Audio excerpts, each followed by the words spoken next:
Good evening. Welcome to Randomcast, our Friday live stream, uh, brought to you by Bradford Christian College, as you saw there.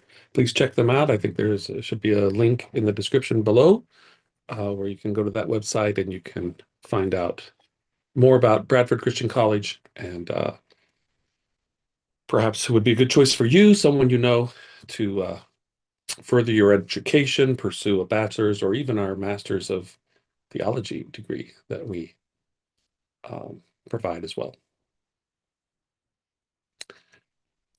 All right. Um, Hope you all are having a good Friday, good end of your week, heading into the weekend. I don't know, I'm a little bit frustrated. Uh, I put out the expense to have some people come in and do some deep cleaning in my house. And when I first contacted them, I gave them some specific instructions. And then those specific instructions kind of, as we got everything scheduled, I never returned to. So I don't know how I feel about it, whether I should complain that they didn't do something specifically that I wanted them to do initially, but I feel like it's kind of my fault because when they showed up, I didn't remind them of that. I didn't point out specifically what I wanted. But anyway, that's my frustration, not yours. Hopefully your day and your weekend is better than that. Um, okay, so I've got a few things that I want to cover tonight. Try to anyway. I think I'm still trying to figure out what random cast is actually going to be, but I've selected a few stories, I guess, and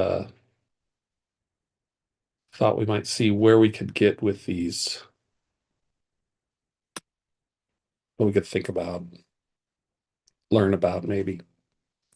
And some of it's going to be kind of, I would say, on the fly here, because I anticipate with this first story that I'm going to bring up is um, we're going to do some actual live online research and see if we can learn something here, right? So the first thing I'd like to share, and maybe you've seen this video or saw this headline, I don't know, but um, I wasn't sharing my sound. I don't know if you got to hear the great intro music. Um, well, we all know I'm not a professional at this, so if you didn't hear the intro music, then you just realize I'm not a professional at this. All right. Um, okay, so this video here, this lady, I have no idea who this guy is. I don't know the root. I have no idea. In fact, it was just before I went live here that I think I found out her name. But this comes from an article um, from the Revolver. The headline of the article is Rutgers professor says whiteness has an end date, and then quotes um, this lady, we got to take these MFers out. Okay, so, all right. Okay. I guess maybe we can be thankful for some clarity from her regarding her position. I don't know, but I thought we would watch this and maybe I'll pause it at certain points and we'll maybe try to figure out what her beef is, I guess. Let's see if we can get this fired up. I think that white people are committed to being villains in the aggregate, right? The real sort of issue here, and I've heard people sort of say it, is one, I think that white people viscerally fear. It's not that white people don't know, right, what they have done. They know. They fear that there is no other way to be human but the way in which they are human, which is to, so, like you talk to white people, and whenever you really want to have a reckoning about it, they say stuff like, it's just human nature. If y'all had all of this power, you would have done the same thing, right? And it's like, no, that's what white humans did. White human beings thought there's a world here and we own it. Prior to them Black and brown people have been sailing across oceans, interacting with each other for centuries without total subjugation, domination, and colonialism. Right? We have Okay, black people and brown people have been sailing across the oceans for centuries before white people. Now, I'm not sure when she's deciding that white people started sailing. And, I guess we're jumping in here somewhere because um, she said something like, if you want to talk to a white person and have a reckoning about it, I'm not sure what she means by it. I guess the things that white people have done. Um, and I just want to go on the record right now. Um, I have never, uh, in my lifetime, I've never owned a slave. I've never even tried to buy a slave. I've not participated in any kind of trafficking of slaves. I understand that actually in our day there is that sort of thing that goes on. Um, and there are countries that seem to be okay with it, as I understand it. Now, I'm not, I guess horribly, some of that happens in this country, but generally speaking, as a country, as states, I understand that we're against that, and some on occasion, I think some pretty good efforts are made to not do that. So, um, I'm not sure what I personally have to reckon with. But regardless, okay, so she made the claim that black people and brown people sailed the oceans for centuries, um, interacted with one another without all that subjugation. Okay, so that was the claim. So I'm just gonna I'm just gonna try to form that into a question, and let's see what the interwebs might respond to that. Did black and brown people sail the oceans for centuries before white people? I guess I'll just frame it that way. I'm asking this to the interwebs and let's see what we get. Because I have to admit I'm not really aware of black and brown peoples having a lot of navigation. Um, let's see. The interwebs say the short answer is no, not in the way the question is often framed. That's the short answer. The longer answer, people of many backgrounds were sailing the oceans for millennia, and no single race did it first or exclusive. Well, somebody had to be first, right? I mean, that's not like every different race struck on the idea at the exact same time. I'm sure somebody had to be first. I would think that um like in terms of sailing with purpose and intention, certainly the Phoenicians would be, I think, near the beginning. Um, but let's see what is true. Seafaring is ancient and multi-regional. Long before modern racial categories existed,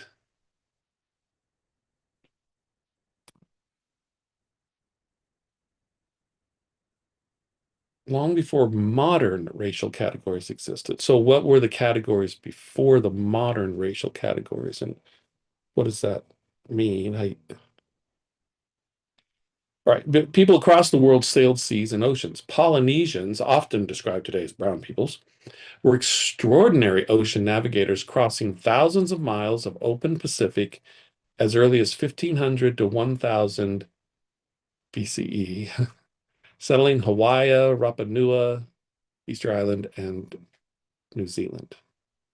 Okay, so I will admit, when it comes to the Polynesians, well, I don't know if the Polynesia is that a modern category? Is that I mean I don't want to be offensive, but anyway, the way it's listed here, Polynesians, right? I'll just have to admit that I'm not um aware of them, their history. I mean, I shouldn't say aware of them. I'm not aware of their history, so I'll admit ignorance there. And yet, it wouldn't surprise me if people that are living at islands and such involve themselves in navigation. But I guess um,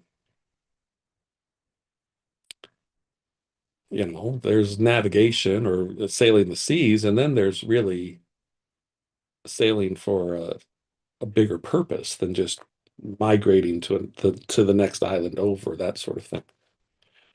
Austronesian sailors from Southeast Asia reached Madagascar by around 500 CE. Well, we'll call that AD, crossing the Indian Ocean. Okay, so Austronesian. Now, the interwebs don't tell me um,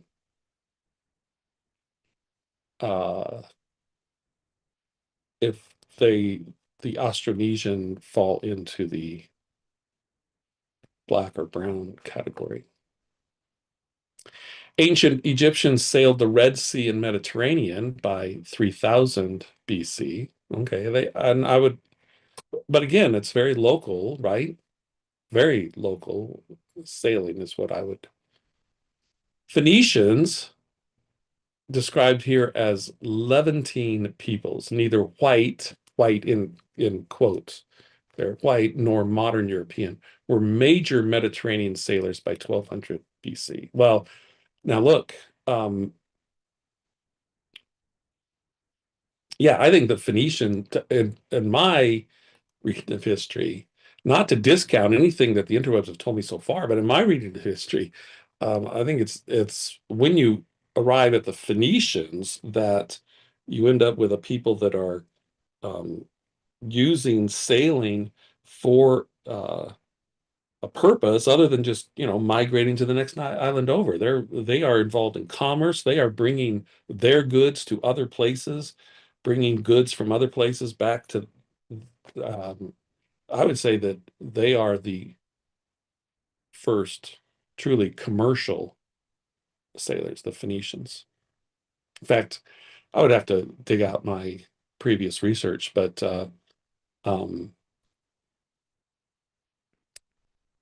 I think there is even evidence of Phoenicians making it to this continent being North America. Um, all right, Indian, Arab, and East African sailors dominated Indian Ocean trade for over 1,000 years before Europeans entered it in force. Um, okay, I can't speak to the characterizing it as dominating, and I'm not even sure what that means to dominate the Indian Ocean. Um, I mean, if nobody's sailing and you're one boat out there, are you dominating the Indian Ocean? Um, Chinese fleets under Zheng He, I'm sure I'm not pronouncing that correctly, sailed the Indian Ocean in the early 1400s. These were real sophisticated maritime traditions. What is not now, that is what is true. Okay. So again, when I look at that list, I would characterize it as very much localized sailing. Ex Maybe the most expansive and commercial of what I read here would be the Phoenicians, who are described as being neither white nor modern European. Neither are they described here as being brown. In fact, in this list, the only group described as black or brown is the Polynesians. Now, maybe I'm just supposed to know that East African sailors were black, but I don't know that we really know um, about those things. Um, all right. In other words, what I'm saying is I don't know that we really know that when you go back to ancient history and just because you say some people group was located in Africa, I don't know that we really know that means that they are black like we speak of black today. Okay, what is not true? Um, so it's so okay, this is kind of weird because it gives me a double negative now. What is not true? Europeans were not late to seafaring. So is it not true that they were not late, or is it true that they were not late? Let's see what the detail gets us. People from Europe were sailing very well as well. Okay, so Europeans were not late to seafaring. I mean, given the list above, I would say that the Chinese apparently were late, given that it wasn't until the early 1400s. Um, Minoans and Mycenaeans sailed by 2000 to 1500 BC.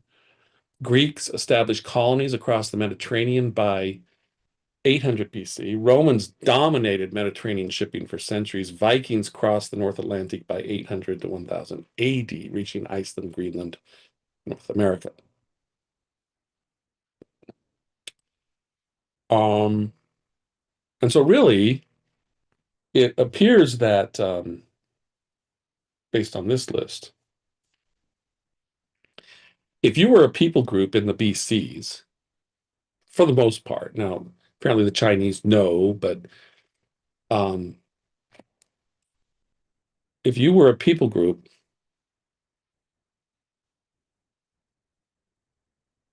about the same time as everybody else, you were figuring out how to make a boat and go somewhere.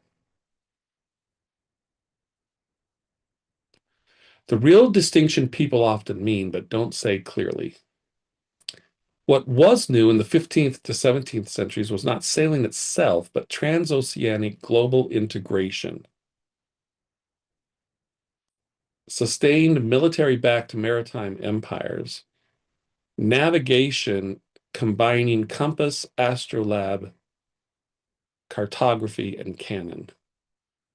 This phase happened to be led by European states.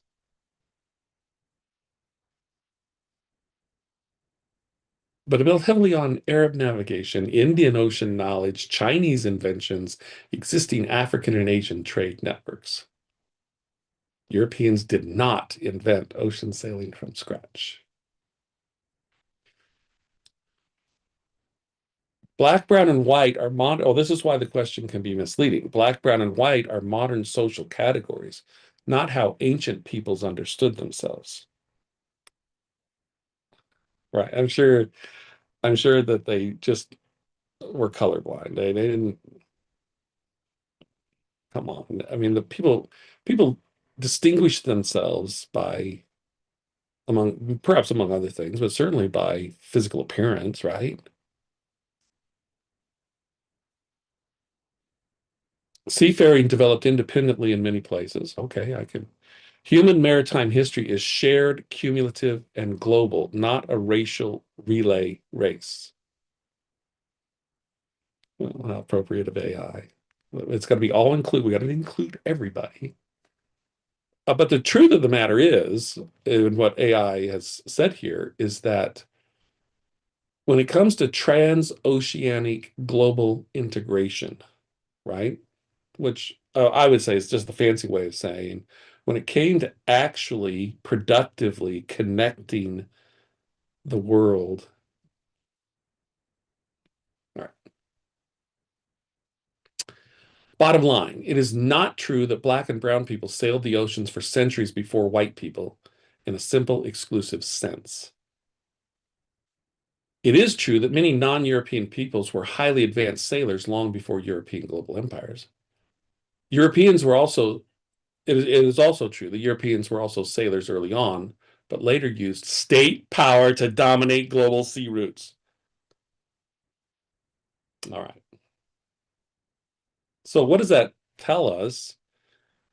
Well, I think it tells me that um, this professor, which I don't even think I mentioned, her name. I guess her name is see, I had it here. So Brittany Cooper, a professor of something at Rutgers University. Now, I would say that um, AI has demonstrated that her assertion that black people and brown people were sailing the oceans without subjugation, um, thousands of years before white people is just wrong. It's not wrong because she said black people and brown people were sailing the oceans, but it is wrong, her assertion that they were doing this, and I would say doing it without subjugation before whites. Okay, let's return to our professor so she can enlighten us some more. Seen what a show this iteration of treatment of other human beings means, and that my hope is that we would do it differently, in the moments when we have some power. We will not do it perfectly, but I do think that all of us can sort of agree that a politics that says like there are superior and inferior human beings just isn't the way to go. All right. So um, she's making the assertion here that you know white people misuse power. They use power to elevate themselves as superior and everybody not white inferior, and that apparently um, apparently she doesn't believe that at least in this country, I guess, um, blacks have power yet. Now, I wonder if she would acknowledge that there are other countries where blacks do have power. And let's, I mean, we can look at those places, right? And determine um, how well blacks are doing themselves at exercising power, right? I mean, we could certainly, surely, I would assume, just given the flow of history, that there are a number of nations in Africa or countries in Africa where blacks have held power for an extended period of time, and let's bring these up as examples of the wise way in which the blacks use power. Now, in this country, um, contrary to her statement here, I don't think that blacks are without power in this country. Um,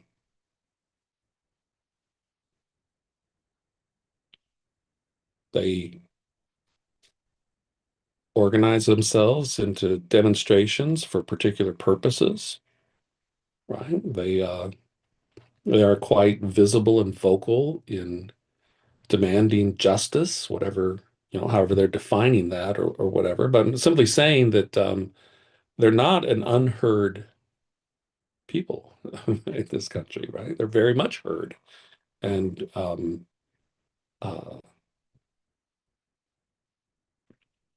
I would argue that there are individuals whose lives are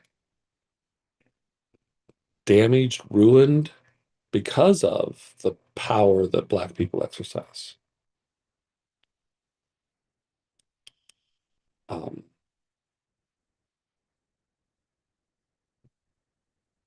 if you're older like me, you're aware of circumstances where um, cases in court have been decided in a particular way precisely because of the voices of Black people.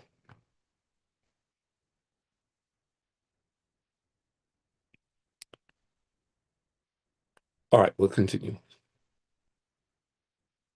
And that's the thing that white people don't trust us to do because they are so corrupt. Their thinking is so morally and spiritually bankrupt about power that they can't they fear viscerally, existentially letting go of power because they cannot imagine that there's another way to be. It is either that you dominate or you are dominated. And isn't it sad that is spiritually who they are and that they can't imagine a sort of more expansive notion of the world? All right. So, um, that's who white people are, right? We are scared of what we project on black people. We're scared of what they'll do with power, and so it makes us grip onto power more tightly. Um,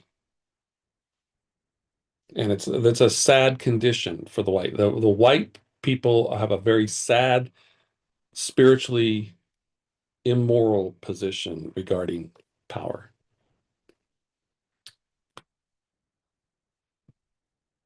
Now, I don't disagree with the basic premise. If we want to put a basic premise down, that I don't disagree that there is a great tendency for anybody who gains some power to want to hold on to that power and even increase their power. I don't disagree with that at all, but that's got nothing to do with skin color or ethnicity. Um, that's man's sinful nature, right?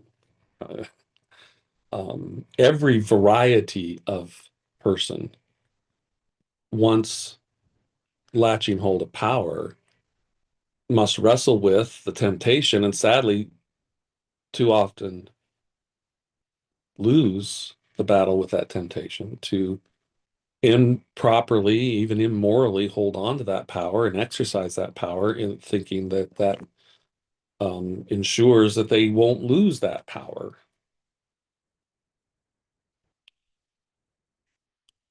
Uh, Now, I haven't done this. Let's see if we can ask a question. Give an evaluation of the political, economic, and social circumstances of countries in Africa. We'll just see where it goes with this. Let's see how the interwebs tell us that these countries in Africa, well, okay, why does AI start off like trying to make me feel like I'm an idiot? I said give an evaluation of the countries in Africa, and it starts off with Africa is not a single political, economic, or social case. It is 54 countries with very different trajectories. Okay, that's why I said countries in Africa. Come on, man. Um, all right, so political circumstances, governance spectrum. Relatively stable democratic systems, Botswana, Ghana, Namibia, Senegal. Hybrid or semi-authoritarian states, Kenya, Nigeria, Tanzania. Now, my knowledge of political circumstances in these countries is quite limited, although I am aware of the plight of Christians in Nigeria. I mean, it's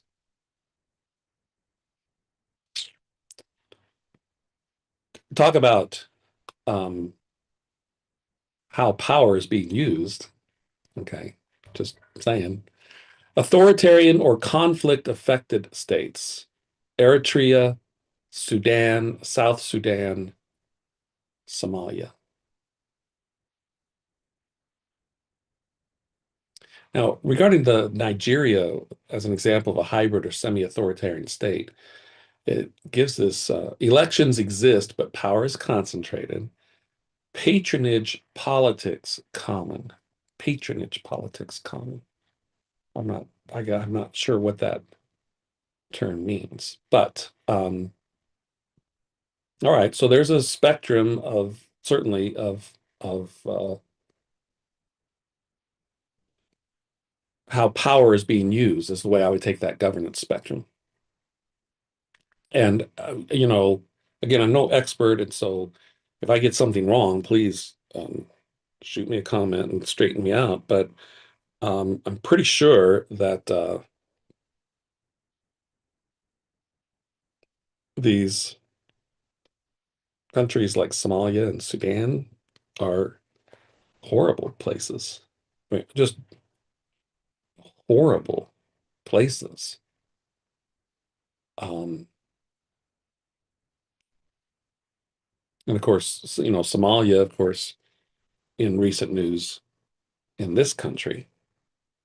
Um,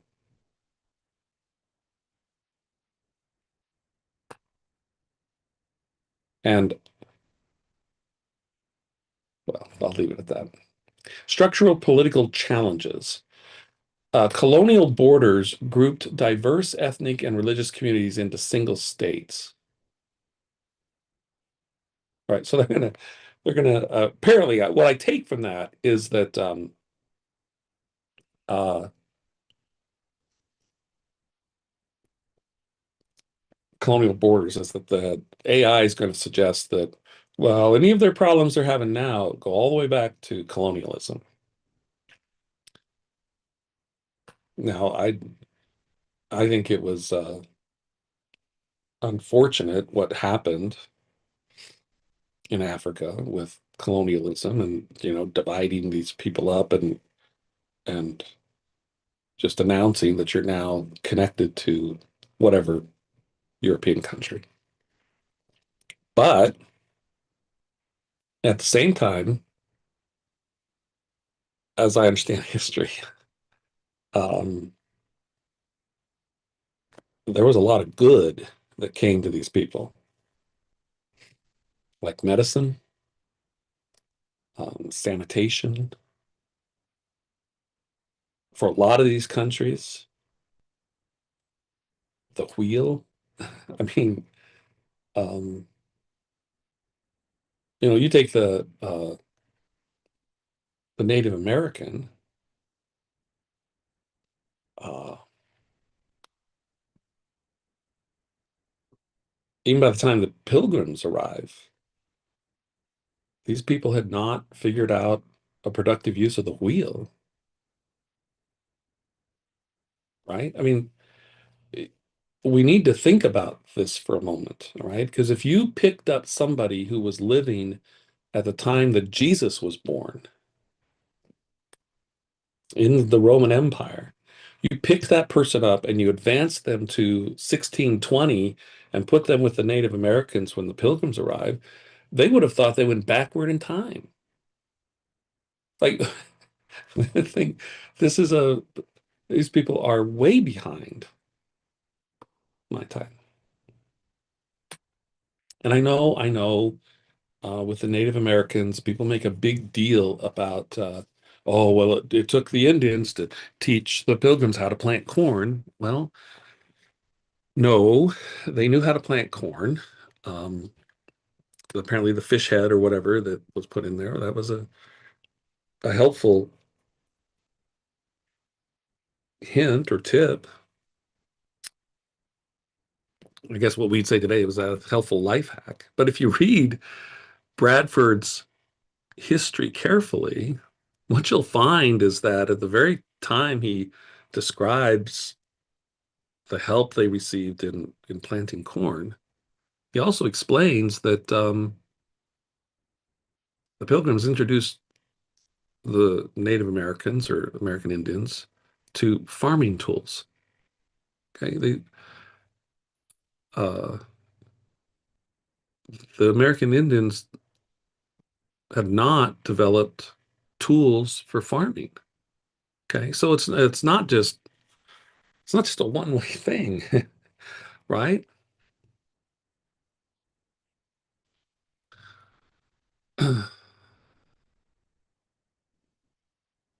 Right. Economic circumstances, growth with fragility. Strengths, fast-growing cities and consumer markets, large working age population, expanding digital economies, abundant natural resources. Right. So I think, isn't it somewhere in Africa that the children go out to, with their bare hands, mine rare earth metals and minerals? And are they calling that the working age population that's providing uh, growth for them? Like,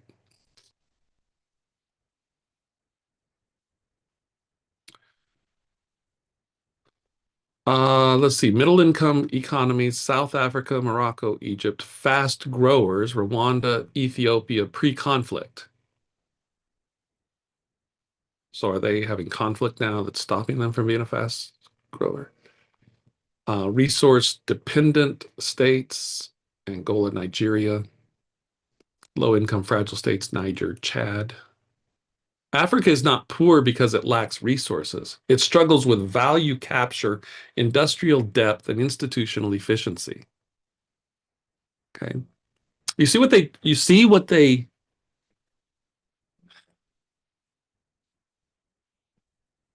it's a good thing that um, I don't have anywhere close to what could even be called a reasonable number of viewers or anything, because I'm sure I'd be judged harshly. But listen, do you see how they um, characterize things so as not to identify a specific issue, right? Because I mean, value capture, industrial depth, and institutional efficiency. These are big terms that are meant to sound impressive without poking at the real problem. Now, again, I feel like I know history somewhat well, but I'm sure that I'm way behind understanding history the way it really deserves to be understood. But it seems to me that generally speaking, every different people group has had the same amount of time to make use of the resources that were available to them wherever they ended up on the planet. And generally speaking, um, in the main, the resources that are needed generally the same. Granted, there's differences, right? But you know, access to building materials.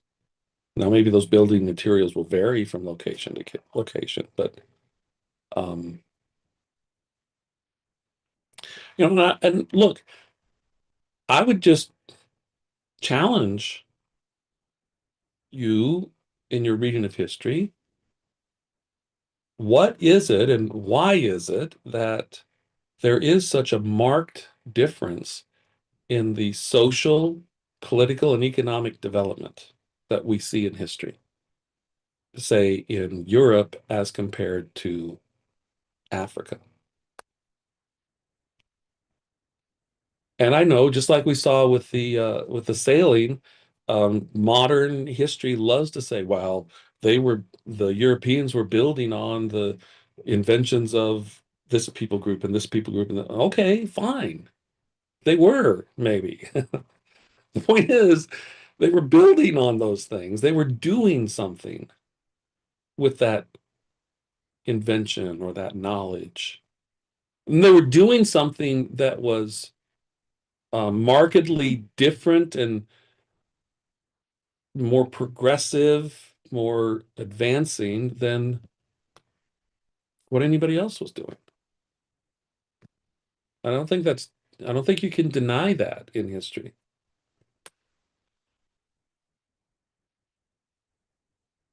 In many ways,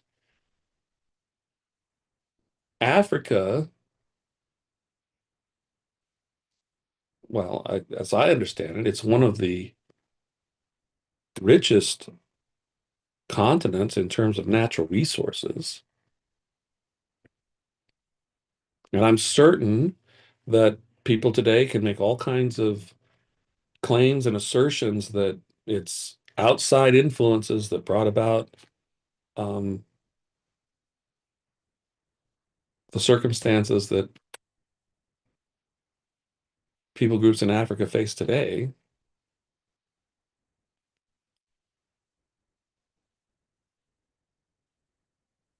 Um, but there was a whole lot of history before the colonialism came along, to crush everything, as would be argued today.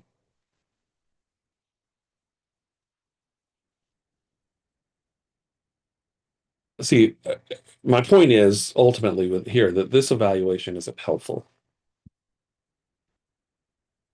To say it struggles with value capture, industrial depth, and institutional efficiency is simply to say, um, is to hide the truth of the matter that within Europe you have the development of the Industrial Revolution, which is actually rooted in the Protestant work ethic, which that Protestant work ethic, I'm going to argue, is rooted in a philosophy and a theology that becomes optimistic, right?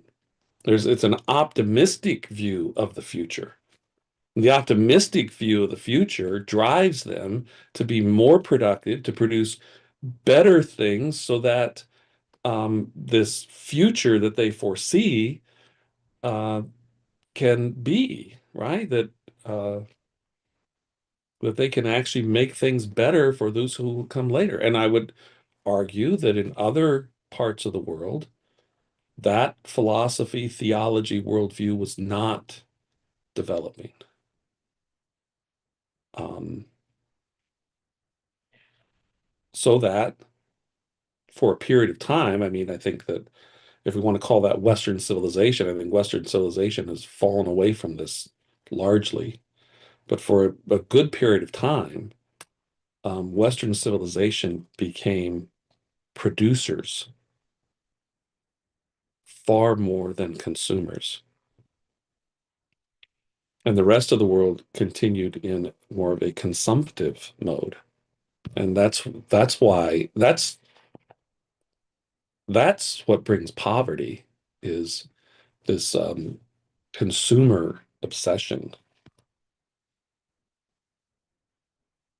Because real wealth, real income is connected to productivity. And if you're not producing and increasing your productive efficiency, then you're not growing rich.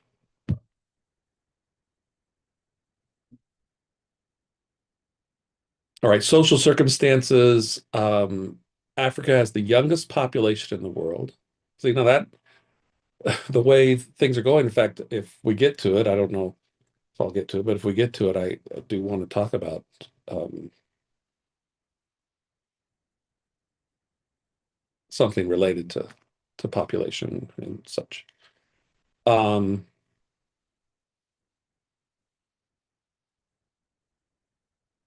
Education and health, social cohesion, strong family and community networks. Is that really true? Uh,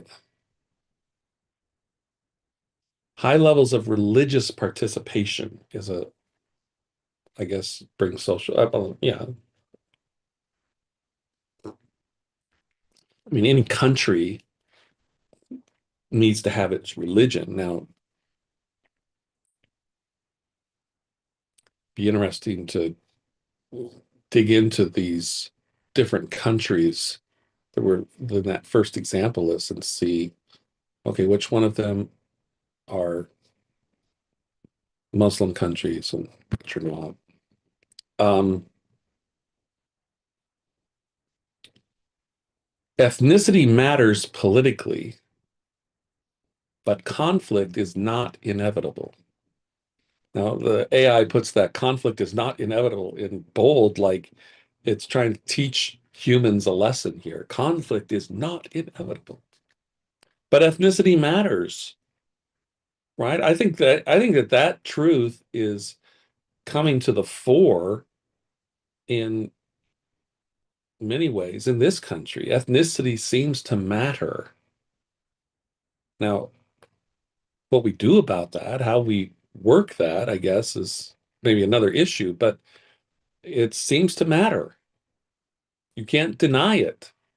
It's an influence, it's a factor, it's something to be dealt with. Now, AI says here that social trust is often higher locally than nationally. And so this is something that even in this country, I'm thinking um, perhaps our thinking needs to be directed to localism much more than nationalism, right? Like let's strengthen, and I'm not talking about it takes a village. I am 100% opposed to it takes a village, all right?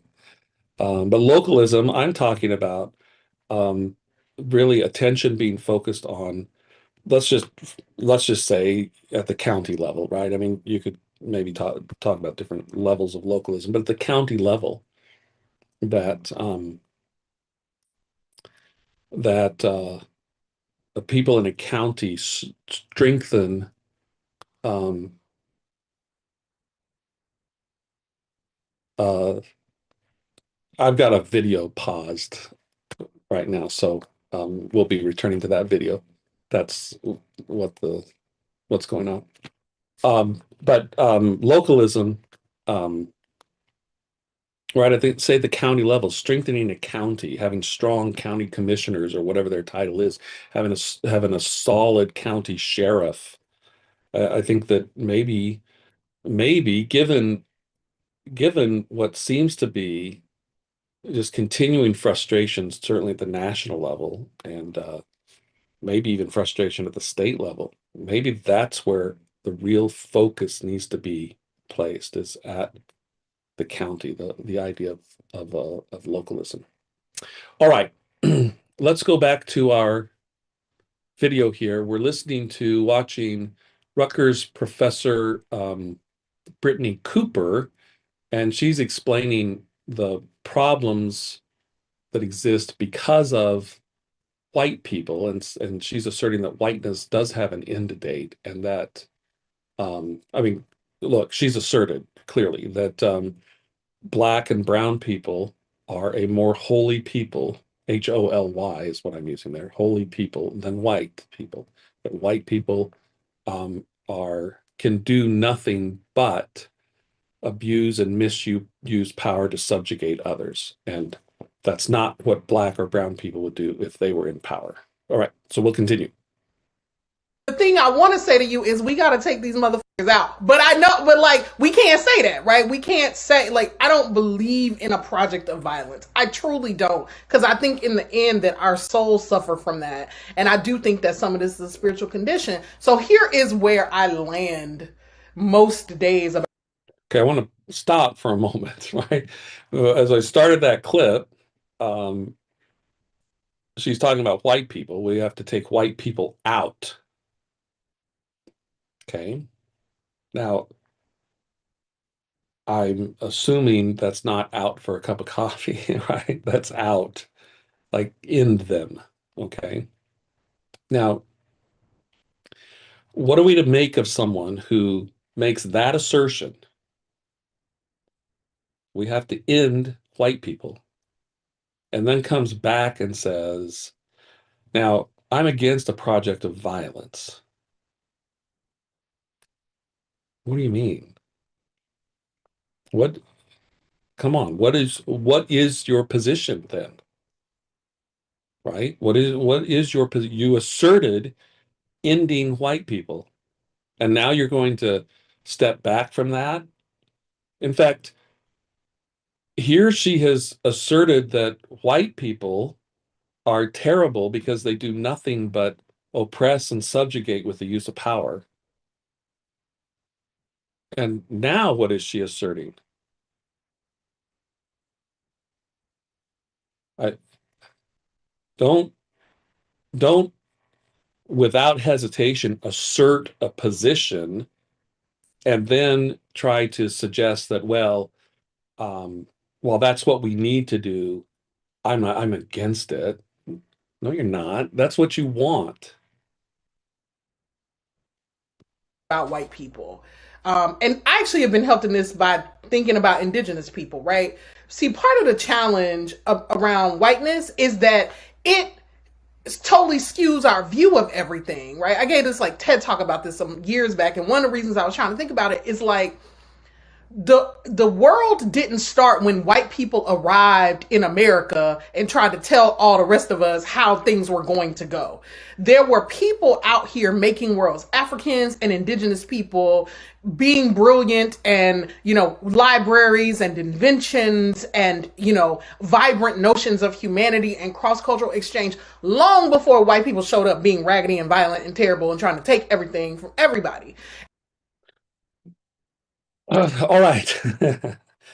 So we have her characterization of these people groups, right? There's the brown and black people that are wonderful people, intercultural exchange, libraries, inventions, and then white people who are, what did she say, raggedy and violent and okay.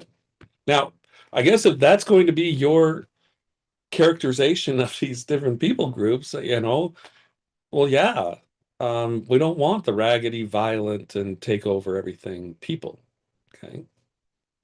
And apparently she's asserting that that's not skewing history.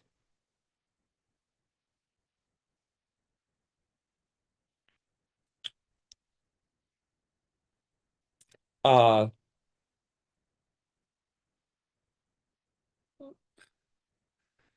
you know, if you read the story of Christopher Columbus, when he arrives, um, out, certainly not everything was proper about the Spanish explorers, right? Well, that's just because, uh, just like any other people group, it's a bunch of sinners, right? But in the histories that I've read, it wasn't the Spanish explorers that came with Christopher Columbus that did anything in particular that brought down a tribe of Indians, indigenous people, to slaughter not just the Spanish, but also other indigenous people and enslave not just Spanish, but other indigenous people. Right?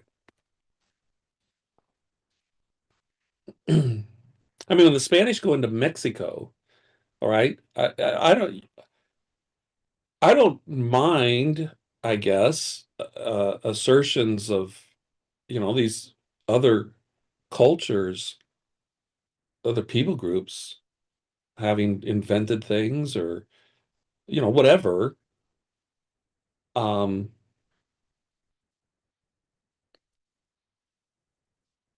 but, let's not skew history. So when you're a Spanish soldier and probably a Roman Catholic Christian, and you sit down at a meal with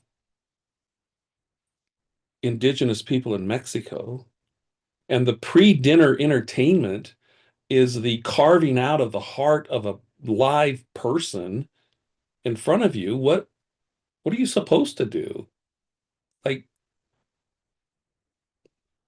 well, that's just their way.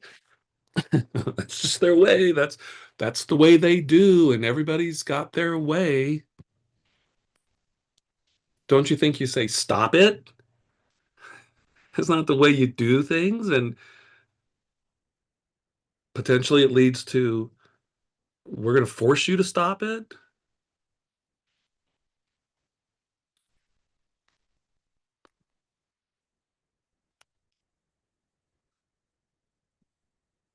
All right, I'm asking the interwebs another question here. What inventions, discoveries, etc., emerge from African African countries prior to, let's say, 1492? We'll just take, Columbus is the initiator of all things evil, right? So let's say prior to 1492, what do we have? A great many important inventions, discoveries, and systems emerged from African societies. Um, Africa was one of the world's independent centers of domestication. Oh, well, sorry. What's often missing is that many of these advances were locally adapted, non-industrial, or transmitted indirectly. I don't even know what that means. Transmitted indirectly. So they don't always appear in standard Western invention lists. All right. Sorghum says 5,000 to 3,000 BC from Sudan area. Pearl millet from West Africa, 4,000. African rice, it doesn't give a date for that. Yams, coffee, teff, oil palm. These crops supported complex societies and were later exported globally. All right. So now my question was pre 1492, and great. I'm drinking a cup of coffee right now. It's not, as far as I know, it's not Ethiopian coffee, but that's great, right? And good for them, right? I mean, yams. Who isn't excited about yams? Now, but here's the thing. Why why were they not exported globally until later, and what was necessary for that to take place? What facilitated that? After like after 1492, what facilitated the exporting of these products? I mean, come on. We were told by this professor that these people groups they were crossing the ocean, interacting and interchanging. Well, did they never think to throw a bag of coffee beans onto their boat and say, "Hey, let's take these over and see what we can trade them for"? Now, my guess is, and again, I could be wrong, but my guess is um, Europeans started interacting and thought, "This is really cool. We love this coffee. Look, we'll buy coffee beans from you and we'll export." That'd be my guess. Um, Wait, is there a Great Lakes region in Africa? I was not aware of that. But anyway, ironworking, independently developed. Um, well, sure. I mean, you look at scriptures and we know about the rise of ironworking from the descendants of Cain, right? So that doesn't surprise us. Um, uh, Monumental construction, massive dry stone walls without mortar, rock-hewn churches. Yeah, those I don't know if you've ever seen those images of in Ethiopia, those entire churches that they didn't build them up, they carved them down. It's like that's amazing, right? I'm not sure how efficient that is or how well you can export that architecture to other locations, but it's stunning what they did. It's um Sahelian architecture, mud brick skyscrapers. Before 1492, you had skyscrapers? I'm not going to question AI. Ancient Egyptian engineering. Yeah, obviously, the pyramids. Right. Mathematics. These assertions are made about Egyptian mathematics. If you want to have some fun with that, um, Harold Jacobs' geometry text, oftentimes he references um, Egyptian geometry and such, and you find out that, yeah, they were figuring a lot of stuff out. Absolutely. Um, Astronomy. Okay, now it brings up medicine and surgery. It says surgical techniques documented in ancient Egypt. So here's the thing. Um,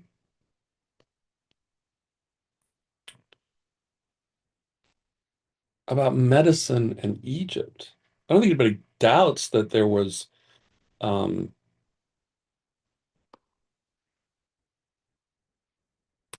medical understanding in Egypt.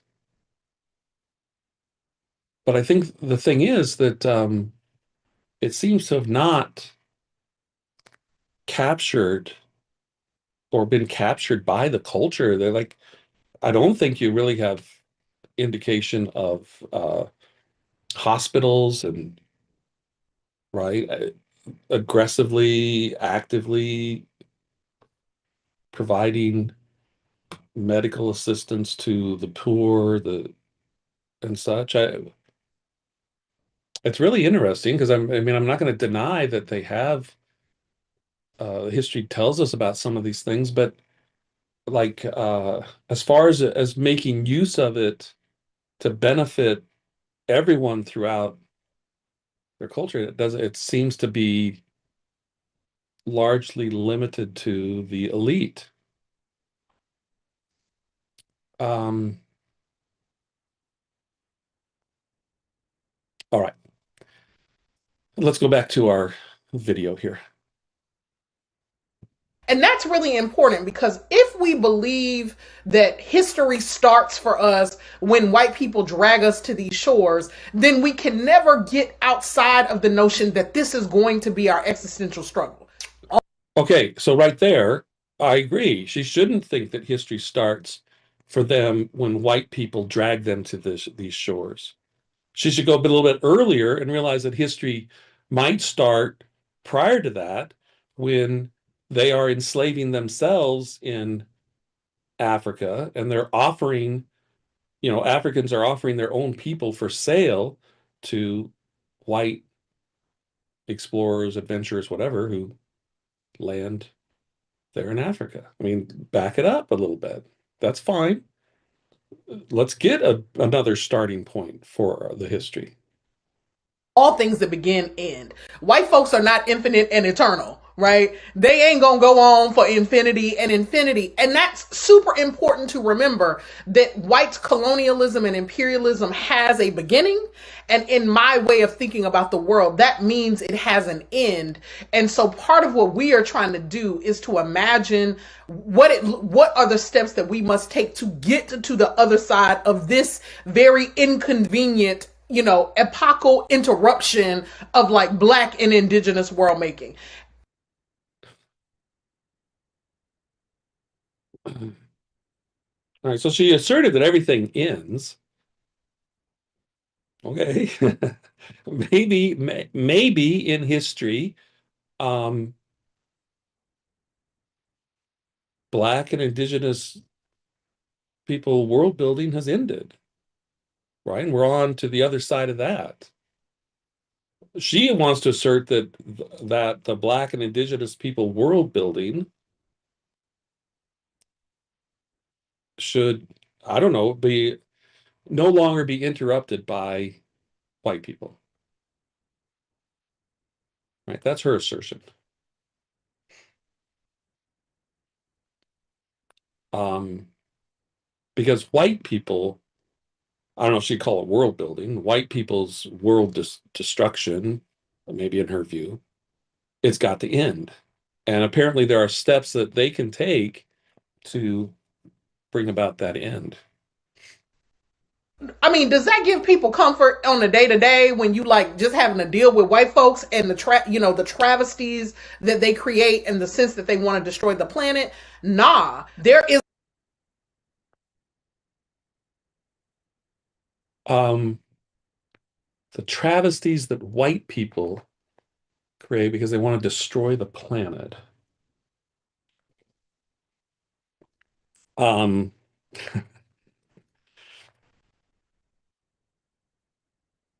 I'm just going to be brutally honest here. And I mean, again, I don't watch every kind of protest that goes on, but I have to say, when I've watched environmental protests, I'm going to guess it's 90% white people, right? Who are clamoring for, an end to progress and into industrialization and into this and that because we got to save the planet.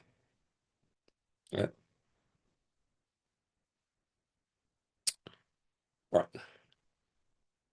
A world beyond even our sojourn on the earth. And so whiteness is going to have an end date because it is not, despite what white people think of themselves, they do not defy the laws of eternity, right? Their projects are not so sophisticated that the natural laws of physics change for them.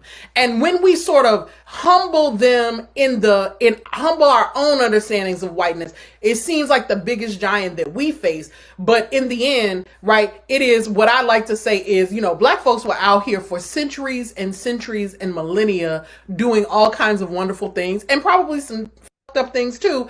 But whiteness is largely an inconvenient interruption. And so we then get to ask ourselves, so why am I here in this moment of it? Like, damn. All right. So apparently, um, the world was a wonderful and beautiful growing place. And then I don't know where this came from, but then a white person showed up and just brought it all down. That's what I take her position to be, right?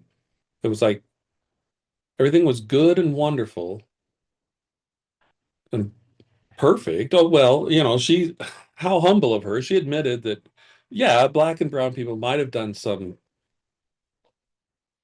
bad things, but nah, nah, it's the white people. They are a scourge. They are scum. They are wicked and evil and can only be that. But we know there's an end to them. Apparently, we know there's an end to the whiteness that plagues the earth. But fortunately, we have the black and the brown people that persevere through this, and they'll come out on the other side and will return to the glories of the world that they were making.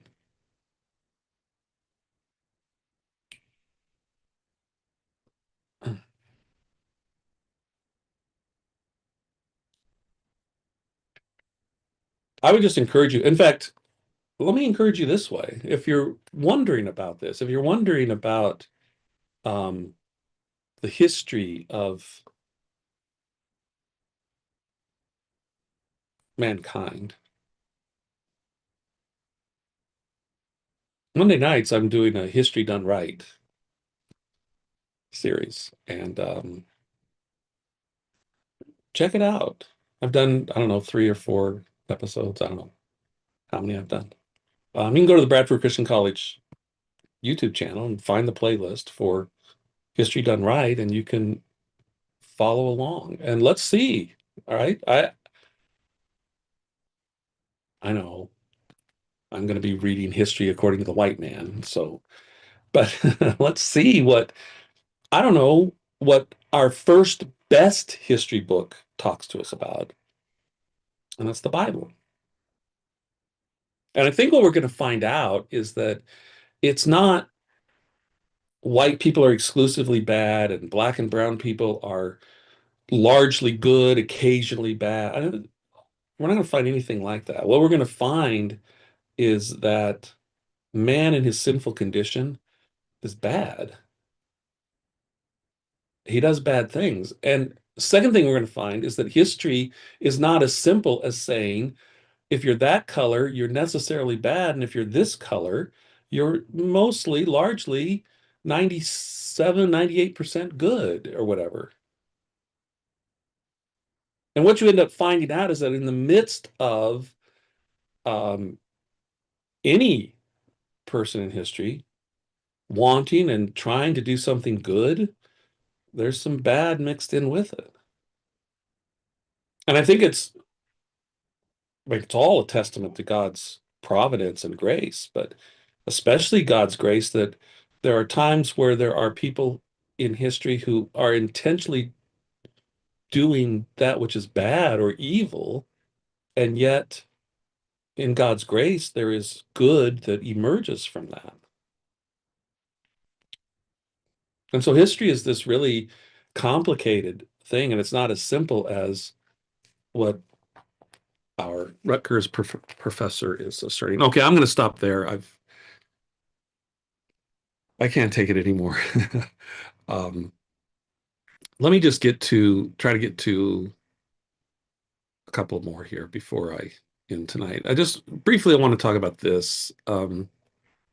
And I mean, this is not really significant, not nearly as significant as what we just talked about. This is like the refreshing break from. So there's this guy, DeMond Williams Jr., and he had indicated he was going to transfer. He's a college football player, quarterback. He had indicated he was going to transfer away from Washington, and then, um, as it says here, a frenetic 48 hours. Williams announced his intent to transfer and then signed a contract with Washington for the mid $4 million range for 2026. All right. So he's going to make $4 million for the next year. Um, and Now, maybe you don't follow sports, and that's great. It's really getting disappointing trying to follow sports anymore because, I mean, we're now at a point where why are we even calling these? It baffles me when announcers and say, well, we got to remember these are student athletes. This guy is not a student athlete.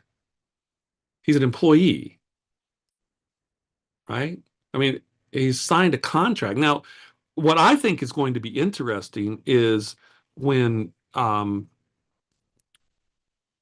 when schools um, start to kind of fight back and demand that these student athletes, so-called, actually live up to the terms of the contract they signed. Now you're going to have an interesting scenario, right? Like, let's take Demond Williams as an example. Let's just pretend like uh, Washington plays its season. They just missed the football playoffs, but they're going to a pretty highly regarded bowl game. But Demond Williams decides, um, I don't want to play the bowl game. I don't want to get hurt and ruin my chances at a professional career. But let's say that Washington says, well, look, dude, we had a contract with you that says you will play the games that the Washington football team plays, and so we require you to play. If you don't play in that bowl game, that's breach of contract, and buddy, that's going to be really serious for you, right? So this is the this is the I think a potential mess that has been made of college sports. Um, Now, the $4 million mid $4 million range that would put him as based on AI, that would put him as maybe the second or third highest paid quarterback in college football. Arch Manning at Texas apparently is at 6.8 million. Carson Beck may be in the mid 4 million. They give a range here of 3 to 4.3 million. Darian Mensa at Duke is 4 million. Uh,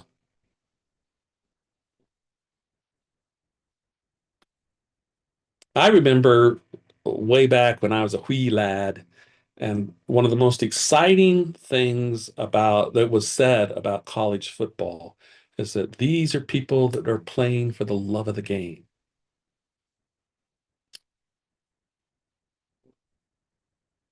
DeMond Williams isn't playing for the love of the game. He's playing for $4.5 million, right? Like, my guess is that he announces his intent to transfer, and Washington comes back and says, fine, instead of 2 million, we'll do 4 million. And Damon says, make it 4.5 million, and you got a deal. And I don't know. It's now in theory, right? This is NIL money, name, image, likeness, right? And so this is like sponsorship money, right? So presumably in the contract, I mean, there's some kind of value that he's going to bring to the Ford dealership or the grocery store, whoever is putting up the money.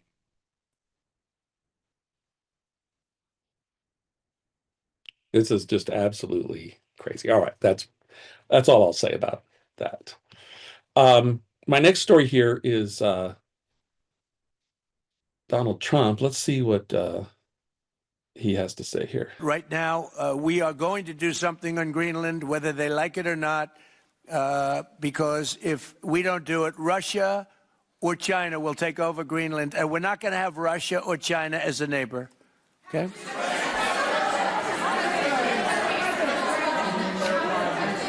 I would like to make a deal, the easy way, but if we don't do it the easy way, we're going to do it the hard way. All right, so I guess one thing you say is Trump's a man of his word. I remember long ago when he talked about Greenland, and people thought it was some kind of a joke or a... Now, the other hand, if he's right in his evaluation that Greenland is going to become some kind of outpost for Russia or China, then yeah, maybe this is an important step in protecting our hemisphere, right? Yeah, I don't know what he means by the hard way. I don't know what the hard way means.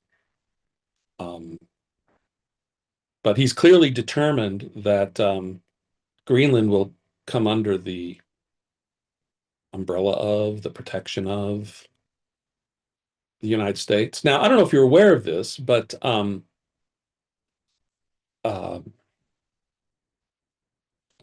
Greenland in history has been a protectorate of the United States before. And this goes back to 1940, right? So Nazi Germany occupies Denmark, who is Greenland was a Danish colony before World War II. And I think the whole story is actually there's some more detail to it. But the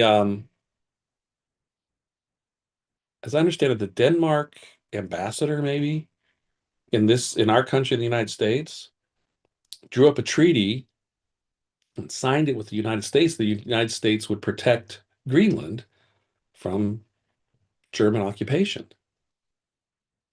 Now, as I understand it, that ambassador was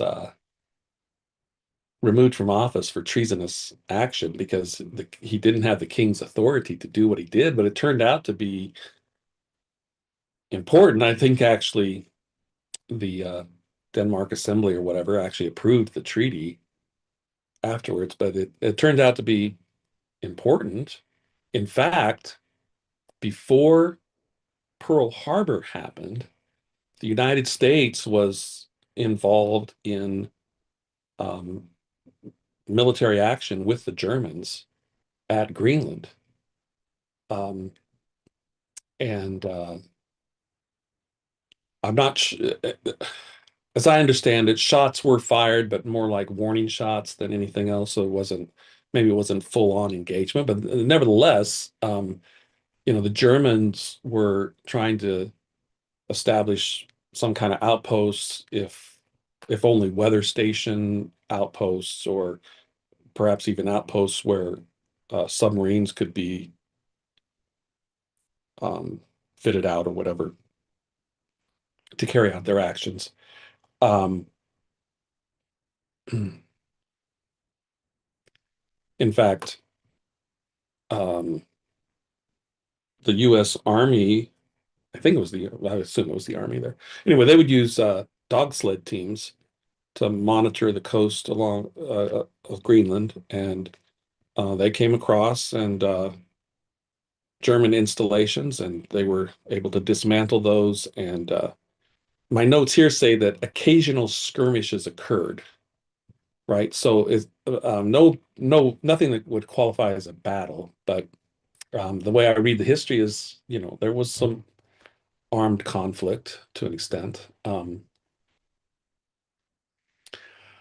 and yeah, that was all prior to prior to Pearl Harbor. So and the United States had been involved at the war prior to Pearl Harbor with Franklin Roosevelt giving permission for outfitted ships, um, like Merchant Marine, to take out German U-boats and such. But yeah, so there's definitely a history with Greenland, and frankly, I would say that perhaps Denmark owes us, what's it called? Anyway, they owe us because we saved Greenland for them. Um,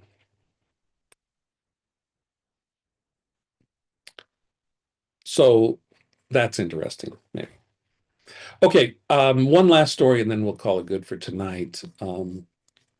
And I saw this headline: These policies could reverse U.S. declining marriage birth rates.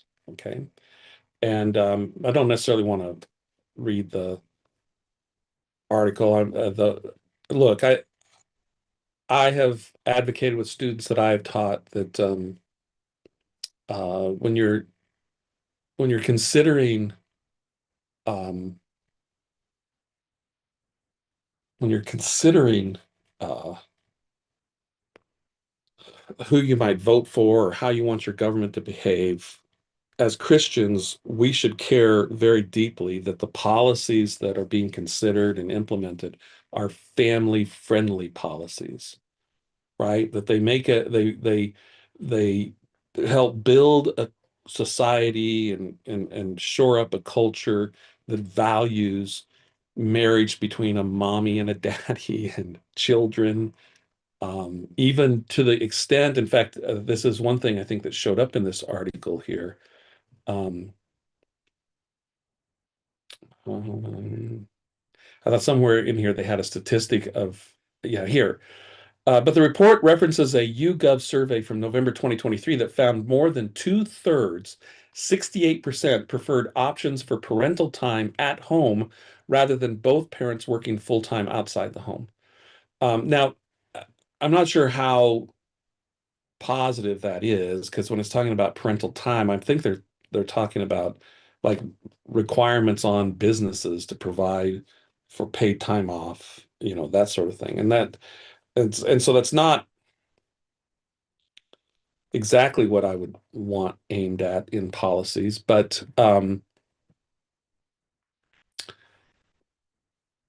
still the idea that there might be, maybe this is an increasing percentage, I don't know, of people that really value a stay-at-home parent, and I would argue stay-at-home mom would be the right choice, but that would be, I think that's a positive. But what got me thinking here was the declining birth rates, right? So I don't know if you're aware of this, but the birth rate that is suggested as necessary for at least you could call the replacement, right? So you're replacing what you're losing, right? So your population is not declining. Now, personally, I think biblically, we don't want to just replace. We want to grow. We want to fill the earth, right? We want to multiply, okay? We don't just want to maintain. I think biblically, as Christians, we should want to multiply. But according to AI, 60 to 65 births per 1,000 women aged 15 to 44 is the replacement. Okay, so I want to show this chart here, this graph here. Right, so we're going to move back to 2014. All right, so this shows live births per 1,000 women ages 15 to 44 in 2014, United States. Okay, now um, you can see the darker the purple, the better it is. Now, our 60 to 65 is essentially this, not the darkest purple, but this purple right here. That's our replacement. Okay, for me, I would say, well, we want to be here because we want to multiply, right? So now look at the United States. Okay, way over here in these northeastern states right here, this is bad in terms of replacing, right? This is too low. Um, Even New York and Pennsylvania, you're too low. Colorado, um, right on the fringe, trending to too low. Oregon, too low. But then you have like the heart of America. It's like, yeah, let's pump them out. Sorry, but yeah, let's have babies, right? Okay, so that's 2014. Look at that map. Get that image in your mind. See the predominance of the darker purples, okay? I think the most recent date they give is 2023. Watch this map change. Okay, that's just stunning, right? As it stands now, if the interwebs are correct, 60 to 65 live births per 1,000 women ages 15 to 44. Let's see, we've got barely Texas, barely Louisiana, not Mississippi, not Arkansas, not Oklahoma, not Kansas. Okay, Nebraska, South Dakota, North Dakota. Indiana, nope. Kentucky, barely, you could say. Um, Not Tennessee, not Utah, not Idaho, Alaska. That's stunning. That is stunning. Let me show you that again. 2014, you could say healthy birth rate, maybe. It still needs to improve, right? We got some heavy laggers here and others that are moving towards being laggers, but come on, let's all pick it up. But it would be great to have the whole country this. And then we get to 2023 and it's like this. It's a stunning comparison. It visually illustrates um, what's happening to us and the danger of this. All right. Hate to end on a sad note. So let me quickly go back here and hey, Trump is really going to make America great again. That's a story to follow to see what I mean, look at what this says right here. The president reiterated the threat, arguing if you look just outside Greenland right now, there are Russian destroyers, Chinese destroyers, and Russian submarines all over the place. Um, he's really making a national security argument for what he's pursuing. All right. Um, we will end there for tonight. I don't know if I ever bring any answers to anything. Maybe I just left you with more questions about what's going on. I don't know, but I'm glad you joined me. I'm glad you viewed this video. Hope you like it, one of those, and share with others. Um, And join us for all the different live streams. We have Monday night, History Done Right, Tuesday night, The Lantern's Quest, Wednesday night, Midweek Study, and then on Friday nights, our Randomcast. So join us for those, share, get others involved. Um, let's try to build a community that's talking about things that really matter, not who's dating who, right? But how do we encourage people to get married and have babies and, fulfill God's command that we be fruitful and multiply? All right. So thanks for being a part. Hope you can continue to participate, follow along, leave comments. Love to see those and reply. Um, so have a good weekend and hope you can join me on Monday for History Done Right.